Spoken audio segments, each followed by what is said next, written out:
건강하게 잘 지내고 계셨나요? 7월 말에 제일 더울 때 배웠는데 다시 오니까 추워졌네요.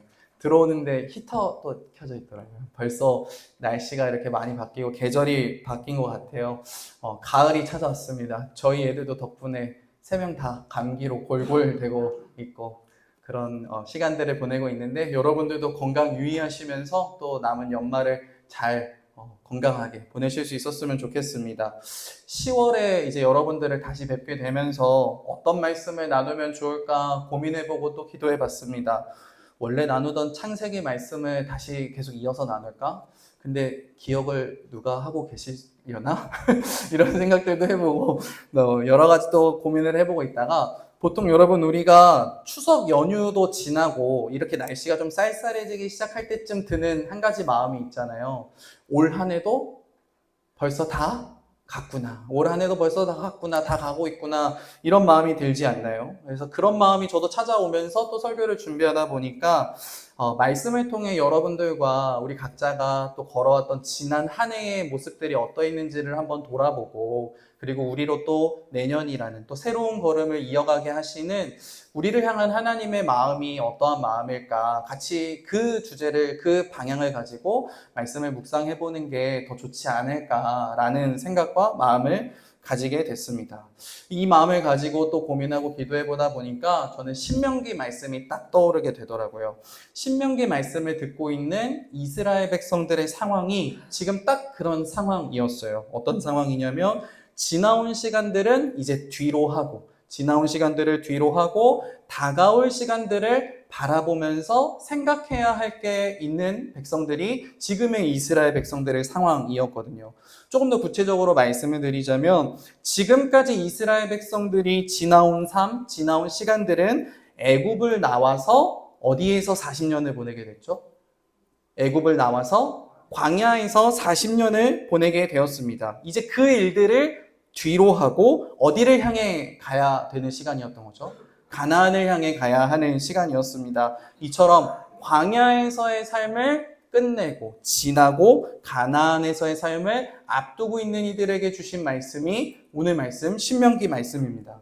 그래서 신명기 말씀은요, 이동하는 백성들을 위한 책이라는 의미가 붙여지기도 하고요. 또 다른 의미로는, 말로는 경계에 있는 말씀이라고 불려지기도 합니다. 여러분, 경계선이라는 게 딱 그렇잖아요. 이것을 시간의 개념으로 한번 생각을 해보면, 우리가 서 있는 이 경계선이 뒤를 돌아보면 내가 지금까지 지내왔던 시간이 끝나는 지점인 것과 동시에, 다시 뒤를 돌아서 앞을 바라보면 이제 우리가 나아가야 할 시간이 시작하는 시간이 되기도 하는 게 경계의 의미, 경계선의 의미가 되는 것 같습니다.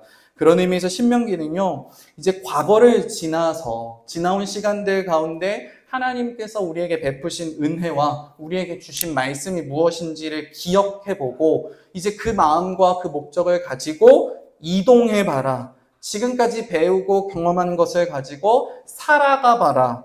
이제는 거기서 달라져야 된다. 더 깊어진 삶을 살아가야 한다. 순종해야 한다라는 말씀을 전해주는 말씀이 바로 신명기 말씀이었다는 거예요. 여러분, 우리가 딱 이 타이밍에 묵상해보면 좋을 말씀이지 않나요? 과거를 뒤로 하고 새로운 시간을 바라보고 있는 이 경계선에 서 있는 이 말씀, 신명기 말씀을 가지고 제가 여러분들과 함께 연말에 말씀을 나눌 수 있는 시간들이 있을 때마다 함께 이 말씀을 통해서 우리를 이 경계선의 자리에서 우리에게 신신당부해 주시는 하나님의 마음이 무엇일지 같이 묵상해가는 시간들을 가져보려고 합니다. 무엇보다 이 말씀이 짧게는 올해를 돌아보고 내년을 바라보는 말씀이 되기를 원하는 마음도 있지만, 더 나아가서는 이 신명기 말씀을 통해 우리가 지난날 하나님의 자녀로 살아왔던 모든 순간들을 돌아보고 다시금 이번을 계기로 또 새로운 하나님의 자녀의 모습으로 살아가 보리라 다짐해보게 되고 회복하게 되는 은혜가 있는 그런 말씀의 시간이 될 수 있었으면 좋겠습니다. 여러분, 오늘은 이스라엘의 지나온 과거를 하나님과 이스라엘이 함께 돌아보게 되는 첫 시간, 첫 순간입니다. 하나님께서 이 이동하는 백성들, 경계선 위에 있는 이스라엘 백성들에게 가장 먼저 하시는 일, 가장 먼저 기억하게 하시는 일이 무엇이었는지 우리 2절 말씀과 3절 말씀을 다시 한 번만 같이 읽어보도록 하겠습니다. 2절과 3절입니다. 시작. 호렙산에서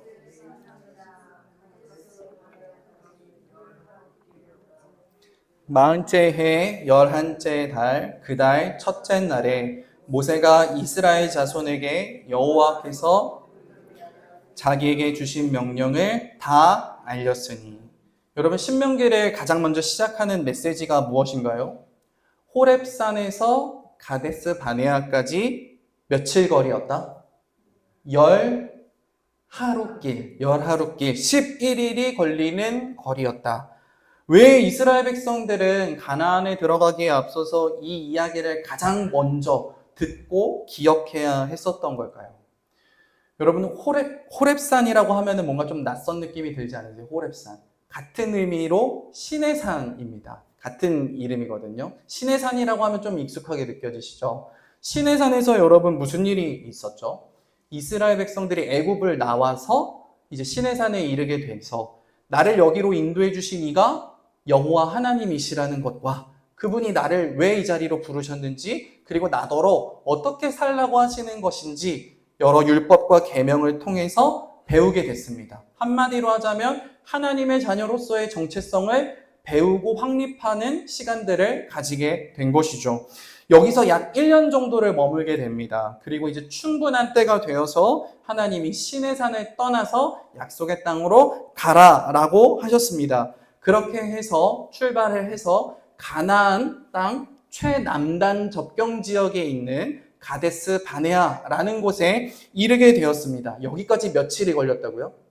10하루길, 11일이 걸려서 이제 신의 산에서부터 여기까지 온 거예요. 이제 여기서 딱 한 걸음만 더 가면 어떤 상황이 펼쳐지는 거예요? 가나안에 들어가게 되는 일이 생기는 거죠. 가나안에 들어가기까지 애굽에서 나온 시간으로 보자면 1년 2개월 정도가 걸렸고, 신의 산부터 출발한 걸로 보자면 얼마나 걸렸다고요? 11년도 아니라 10하루 만에 이제 광야 신의 산부터 가나안까지 오게 되었다라는 거죠. 근데 무슨 일이 일어나게 되나요? 3절 말씀입니다. 11일 만에 들어갈 수 있는 곳이었는데 들어가지 못하고 얼마나 더 걸렸다고 이야기를 하고 있는 거죠? 40년이나 걸렸다라고 이야기를 하고 있는 거예요. 충분히 11일이면 들어갈 거리인데 40년이나 못 들어가고 있었다. 왜 그랬나요? 왜 10일 남짓이면 갈 만한 거리를 40년이나 걸려서야 비로소 가게 되었던 걸까요? 뒤에 나오는 19절부터 그때 어떤 일이 있었는지를 우리에게 좀 소개를 해주고 있는데요. 19절을 한번 참고해 보시면요. 가데스 바네아에 이르게 되었죠. 그리고 20절부터 21절을 보시면 모세가 이스라엘 백성들에게 뭐라고 이야기를 하나요? 하나님이 우리에게 주신 땅에 다 이르렀다. 다 왔다. 이 땅을 우리 앞에 두셨다. 너희 앞에 두셨다. 하나님께서 말씀하신 대로 올라가라. 차지해라. 두려워하지 말아라. 주저하지 말아라. 그리고 22절을 보면요. 개역 개정 성경에는 접속사가 함축되어 있는데 실제로는 접속사 하나가 있습니다. 그러나라는 단어가 있거든요. 하나님이 주셨으니 가라 하시는데, 그러나 이스라엘 백성들이 뭔가를 요청을 합니다. 뭘 요청을 하죠? 가기 전에 정탐 한 번만 하고 가게 해주십시오 라고 요청을 하고 있는 거죠. 그래서 하나님은 마지못해 정탐하는 일을 허락해 주십니다. 25절을 보면요. 가서 보고 와서 보고 온 사람들이 뭐라고 이야기를 하나요? 정말로 그 땅은 나쁜 땅이다? 나쁜 땅이 아니라 좋은 땅이 맞다. 정말 좋은 땅이다. 근데 26절에 무슨 단어가 또 반전돼서 나오죠? 그러나 다음에 3번의 부정어가 나오게 됩니다. 거절 용어가 나오게 되는데요. 그러나 올라가기를 원하지 아니하고 너희의 하나님 여호와의 명령을 거역하여 장막 중에서 원망하여 이르기를, 거기가 좋은 땅인 건 맞다. 그런데 하나님은 우리를 미워하시나 보다. 우리를 그들 손에 넘기시려고 하나 보다 하면서 거기로 가지 않겠다라고 하는 거죠. 이 일로 인해서 이스라엘은 결국 광야에서 가나안으로 넘어가는 경계선을 넘어가지 못하게 되는 일이 생기게 됩니다. 그래서 하나님은 이스라엘 백성들을 다시 어디로 돌려보내시죠? 광야로 돌려보내십니다. 그 기간이 몇 년이 걸렸다는 거예요? 40년이 걸렸습니다. 그러니까 오늘 말씀에서 11일이면 갈 거리였는데 오늘은 그때로부터 40년이나 지난 어느 날이다 라고 소개를 해주고 있는 건 단순히 우리에게 날짜와 시간의 개념으로서 정보를 주기 위함이 아니라 무엇을 돌려서 말하고 있었던 걸까요? 바로 이스라엘의 지나온 시간들, 지나온 여정들, 그들의 40년의 여정은 그들의 불순종으로, 그들의 실패로 이 경계선을 넘지 못해서 이루어진 그들의 흑역사였다라는 것을 말씀해주고 계시는 거죠. 그래서 하나님께서 이제 가나안으로 나아가려고 하는 이들에게 가장 먼저 꺼내시는 첫 마디는 이런 의미였던 거예요. 시내산에서부터 제대로 갔으면 11일이면 들어갈 수 있을 거리를 충분히 넘어갈 수 있었을 그 경계선을 40년이나 돌고 돌아서야 가게 된 너희였다라는 것을 기억하라 라고 하는 의미의 정보였다라는 거예요.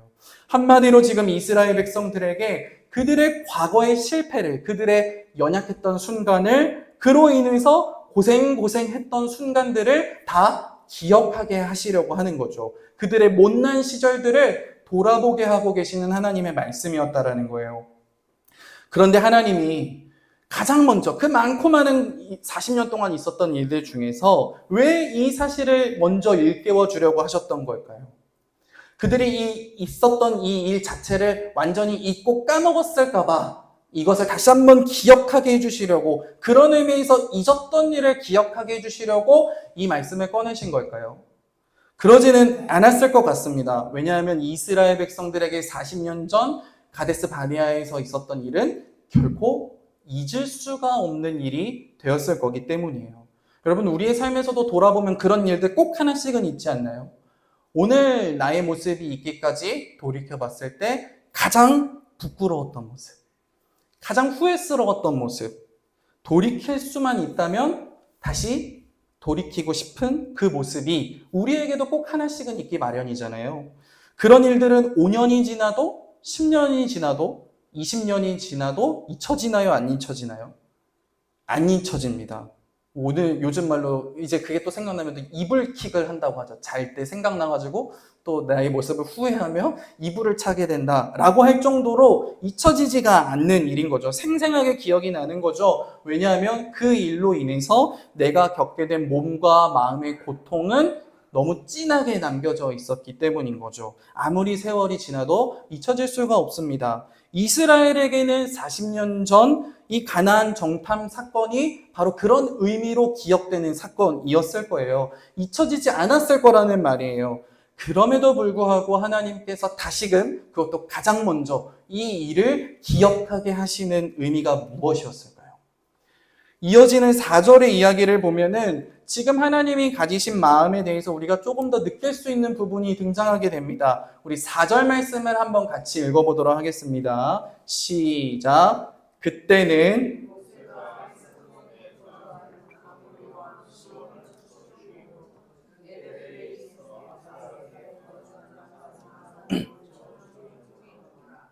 네, 잊을 수 없었던 40년 전 가데스 바네아 그 사건을 떠올리게 하신 다음에 곧바로 하나님이 하시는 말씀이 무엇인가요?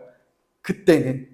그러니까 이게 무슨 말이냐면 지금 하나님께서 이스라엘 백성들에게 너희들이 지금까지 그런 시간들을 보내왔다라는 것을 잊지 말아야 돼 라고 하는 것을 말씀하고 계시는 그때는 언제냐면 모세가 헬스본에 거주하는 아모리 왕 시온을 쳐 죽이고 에드레이에서 아스도롯에 거주하는 바산한 옥을 쳐 죽인 후에 이 말씀을 하고 계셨다라는 것을 이야기해주고 있는 거예요.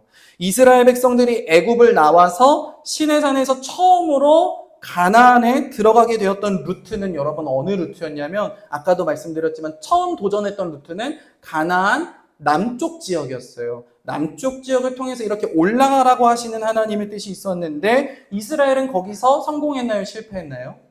실패했죠. 그리고 이스라엘이 40년 생활을 마치고 다시 가나안에 들어가게 되는 루트는 달라졌습니다. 이제 남쪽이 아니라 이전과 동일한 남쪽이 아니라 헬스본과 아스다롯을 통해서 들어가게 됐는데 여기는 남쪽이 아니라 동쪽입니다. 가나안 동쪽 편에 해당하는 곳이고요. 가나안 동쪽 끝자락 경계 지역에 있는 지역과 민족들을 가리키는 표현이거든요. 그러니까 뭘 말하려고 하는 거냐면 비록 지금 남쪽에서 가던 길이 동쪽으로 달라지기는 했지만 이스라엘은 40년이 지난 오늘에 40년 전에 실패하고 돌아서게 되었던 그 경계선에 똑같은 의미를 가진 자리에 다시 서게 되었다라는 것을 우리에게 보여주고 있는 거예요. 근데 다시 서는 정도가 아니라 다시 설 뿐만 아니라 이제는 무슨 일까지 일어나게 되었다라고 하죠? 광야에서 가나안으로 넘어갔더라. 넘어갔다. 넘어간 상황에서 이 이야기를 듣고 있다라고 하고 하나님 말씀해주고 계신다라는 거예요. 이전과는 달리 이제는 경계선을 넘어섰어요. 약속하신 땅으로 한 걸음 나아갔다라는 거예요. 그리고 하나님이 지금 그 동일한 의미와 본질이 담긴 경계선상에서 말씀하고 계시는 거예요. 너희는 40년 전에는 이 자리에서 실패했다. 그러나 40년이 지난 지금 내 말을 듣고 있는 이 순간에는 너희들이 이 자리를 넘어섰다. 이 사실을 기억해라. 잊지 마라 라고 하시는 이야기를 전해주고 계셨던 거예요. 그러면 하나님은 이스라엘 백성들에게 두 가지 사실을 말씀해 주신 거예요. 경계선을 넘지 못하고 실패하며 방황했던 시간들이 어떤 시간이었는지를 말씀해 주셨고, 두 번째로 이제 경계선을 밟고 넘어서기 시작했다라는 사실을 말씀해 주고 계시는 거예요. 이 말씀을 통해서 어떤 말씀, 어떤 마음을 전해주고 싶으셨던 걸까요? 우리는 여기서 하나님과 이스라엘이 보내었던 그 40년이라는 시간을 우리가 추측을 해볼 수는 있어도 온전히 다 체감을 해볼 수는 없기 때문에 이러한 말씀들을 바라보다 보면은 피상적인 적용을 하고 그칠 때가 있습니다. 아, 이스라엘이 전에는 불순종을 했는데 이제는 드디어 순종했구나. 나도 참 불순종할 때가 많은데 이제는 순종해야겠구나. 여러분, 이런 적용도 할 수 있습니다. 그럴 수 있을 뿐만 아니라 언제나 나를 돌아보고 다시 새롭게 하며 다짐하는 일은 우리에게 꼭 필요한 모습이기도 합니다. 그런데 우리가 어떻게 해도 다 헤아릴 수는 없겠지만 조금이라도 한번 우리 상황과 이스라엘의 상황을 접목시켜보고 우리가 이스라엘이 되어서 한번 생각을 해볼 수 있었으면 좋겠어요. 하나님은 40년이 지난 이스라엘 백성들에게 가장 먼저 꺼내시는 이 첫 말씀으로 도대체 무엇을 말씀하고 싶으셨던 걸까요? 이게 조금 어려우면 질문을 바꿔서 40년이 지나서 이 말을 듣고 있는 이스라엘 백성들은 이 말을 들으면서 무슨 생각을 하게 됐을까요? 아, 하나님이 내가 잊고 있었는데 그 날짜를 기억하게 해주시는구나. 이런 사실을 떠올리게 됐을까요? 그건 아니었겠죠. 지금 이스라엘 백성들은 아마 이 마음 한 문장을 품지 않았을까 싶습니다. 내가 여기까지 어떻게 왔지? 이 한 문장이 마음에 떠오르지 않았을까요? 우리는 신앙생활 5년 차, 10년 차, 20년 차 날마다 믿는다라고 말하는 시간이 한 해 한 해가 거듭해가고 횟수는 많아지는데 과거의 그때와 지금의 나를 비교해보면 나는 별반 달라진 게 없는 것 같아 보일 때가 참 많이 있습니다. 나는 여전히 두려워하는 걸 똑같이 두려워하고, 나는 여전히 어려워하는 걸 똑같이 어려워하고, 나는 똑같이 넘어지던 자리에서 넘어지기만 반복해왔고, 크게 달라질 게 없어 보일 때가 오늘의 모습을 돌아보면 그렇게 느껴질 때가 참 많이 있습니다. 그런데 신기하게도 나는 그렇게 달라진 게 없는데 지나온 내 걸음들을 돌이켜보면 내가 다시 그 경계선을 마주하게 되었을 뿐만 아니라 나도 모르는 사이에 그 경계선을 넘어섰다라는 것을 돌아보게 되고 느끼게 될 때가 있습니다. 여전히 나는 이걸 넘어설 만한 존재가 되지 못한 것 같은데 돌이켜보면 어느덧 그 경계들을 넘어서서 여기까지 와 있다라는 것을 보고 느끼게 될 때가 있다라는 거죠. 그래서 그런 마음이 들게 되죠. 도대체 내가 어떻게 여기까지 오게 된 거지? 그 해답이 나에게 있지 않다라는 그것을 알게 되는 순간 우리는 자연스럽게 누구를 떠올릴 수밖에 없나요? 우리와 함께 하시는 하나님을 떠올릴 수밖에 없습니다. 오늘 내가 여기까지 어떻게 온 거지? 나는 40년 전이나 지금이나 달라진 게 없는 것 같은데. 근데 내가 여길 넘어서 있네. 그런 내가, 하나도 바뀌지 않은 것 같은 내가 여길 넘어선 게 된 걸 보면 이것은 하나님뿐이다. 하나님께서 여전히 변함이 없는 나와 변함없이 40년 동안 함께 해주셨고, 여전히 달라진 게 없는 나이지만 하나님께서는 그런 나를 또 인도하셔서 다시 넘어졌던 자리에 서게 해주시고, 실패했던 순간 그 경계선 위에 세우실 뿐만 아니라 어느덧 그 자리를 넘어서게 해주셨다. 바로 그렇게 우리의 지난 날들을 돌아보면 우리가 어떻게 이 경계선들을 넘어왔나 생각을 해보면 우리는 이 사실을 고백하지 않을 수가 없습니다. 그렇습니다. 하나님께서는 오늘 이 두 마디로 이스라엘이 그 어떤 적용을 하고 그 어떤 다짐을 해보게 되기보다 가장 먼저 하나님 자신이 실패한 인생을 포기하지 않으시는 분이라는 거, 외면하지 않으시는 분이라는 거, 다시 그 자리에 서게 해주시는 분이라는 거, 바로 그 하나님이 너의 40년 인생과 지금 이 순간 가운데 함께하고 계셨다라는 것을 떠올릴 수 있게 해주셨던 거예요. 우리가 실패했던 그 경계선의 자리에 어느덧 다시 올라와 있을 뿐만 아니라 이제는 그 전과 다르게 한 걸음 넘어설 수 있게 되기까지 해주신 것, 누가 나와 함께 해주시고 누가 나를 기다려주시고 누가 나를 변화시켜 이 자리에 오게 하셨는가를 생각해보게 해주시는 말씀이었다라는 거예요. 오늘 말씀은 바로 너희의 실패가 너희의 영원한 실패로 끝나지 않도록 너희를 다시 실패했던 그 자리에 서게 되기까지 너희를 변화시키고 너희와 함께하며 너희를 이끌어온 이가 누구인지를 기억해라. 너로 하여금 그 실패의 순간이 순종의 첫걸음이 되도록 그 은혜를 베푸신 분이 누구인지를 생각해봐라 라고 전해주시는 말씀이었다라는 거예요. 여러분, 이 은혜로 부르심을 받고 인도하심을 받고 있는 게 오늘 말씀에 나오는 이스라엘만이 아니었습니다. 바로 하나님은 오늘 저와 여러분 가운데에도 그와 동일한 은혜로 지금까지 우리의 삶을 함께 해오고 계셨습니다. 과연 우리가 언제 그 은혜의 부르심을 받아 여기까지 오게 된 걸까요? 바로 예수님의 십자가의 죽으심과 부활하심 안에서 우리도 그 동일한 부르심을 받았다라는 것을 기억할 수 있기를 바랍니다. 여러분, 예수님이 왜 십자가를 짊어지셨나요? 맞습니다. 우리의 실패, 우리의 불순종, 우리의 완악함, 우리의 무질서, 우리의 죄로 인해서 깨어진 하나님과의 관계를 그렇게 남겨두시지 않기를 바라시는 분이 우리 하나님이셔서 우리의 삶을 그것으로 끝내지 않게 하시려고 우리를 다시 순종하는 하나님의 자녀의 영광을 되찾게 해주고 싶으셔서 끊임없이 우리를 경계선을 넘어서는 복된 인생으로 살아가게 해주시기를 원하셔서 하나님께서 우리가 짊어져야 할 영원한 실패와 그 책임과 그 결과를 대신 짊어주신 거죠.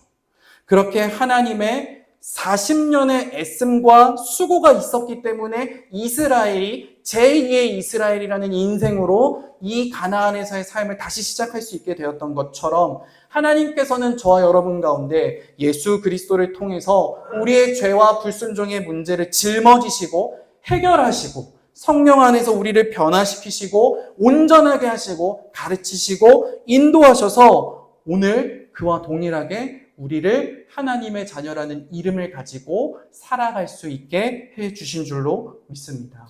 이스라엘의 40년의 실패를 짊어지시고 새로운 출발을 있게 하신 하나님은 바로 오늘 우리의 죄와 죽음이라는 실패를 예수 그리스도의 죽으심과 부활하심 안에서 회복하시고 담당하시며 우리로 새 출발을 하게 하시는 하나님과 동일한 분이라는 것을 우리가 꼭 잊지 않았으면 좋겠습니다. 그래서 하나님은 오늘 가나안 동편 땅을 어느새 밟고 서 있는 이스라엘 백성들과 지나온 시간들을 돌아보면서 오늘과 내일의 삶을 바라보고 있는 우리들에게 오늘 이 순간에 가장 먼저 이것부터 기억하며 나아가 보자고 말씀해 주고 계시는 거예요.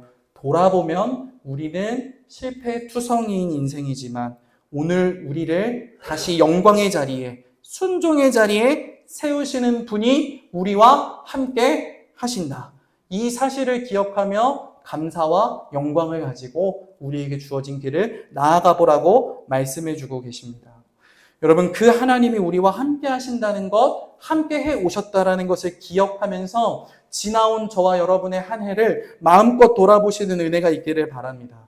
그 은혜와 소망 안에서 저와 여러분이 잘 해온 것과 여전히 못난 모습으로 지내왔던 것이 무엇이었는지 마음껏 자유롭게 생각해 보시기를 바랍니다. 그리고 그 하나하나의 모습마다 주시는 교훈과 도전이 있을 때 변화되기를 다짐해보고 또 새로워지기를 간구해보는 은혜가 있을 수 있었으면 좋겠습니다. 우리에게 이러한 도전과 변화를 향한 몸부림이 여전히 오늘도 가능하게 해주시는 분이 우리의 그 지나온 삶들을 엮으셔서 우리를 다시 새로운 길로 나아가게 해주실 줄로 믿습니다. 믿지 않는 사람들에게는 우리가 실패했던 순간들은 지난날의 과오에 불과합니다.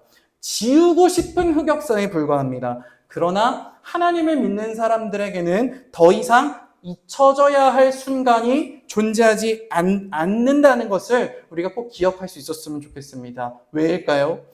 그때가 아니었으면 지금의 나도 없었을 거기 때문이에요. 그날은 실패한 게 맞는데 그날의 실패를 기초로 나를 새롭게 하시는 하나님이 나와 함께하고 계시기에 우리의 삶의 모든 순간은 잊혀져야 할 순간이 아니라 우리와 하나님이 어떻게 함께 교제하며 우리가 하나님을 더욱 바라보게 되기를 원하시는 하나님의 부르심이 있는 자리가 될 수 있게 되는 거죠. 우리의 실패의 결과와 책임을 하나님 자신의 수고와 애씀으로 다 짊어지시고 다시 우리를 새롭게 하시고 지키시고 변화시키시기를 원하시는 분이 우리의 삶 가운데 지금까지 함께 해 오셨고 앞으로도 동일하게 함께하고 계신다라는 것을 잊지 않으며 이 연말을 그리고 우리에게 또 허락하시는 새 날을 바라보는 저와 여러분이 되기를 간절히 소원합니다.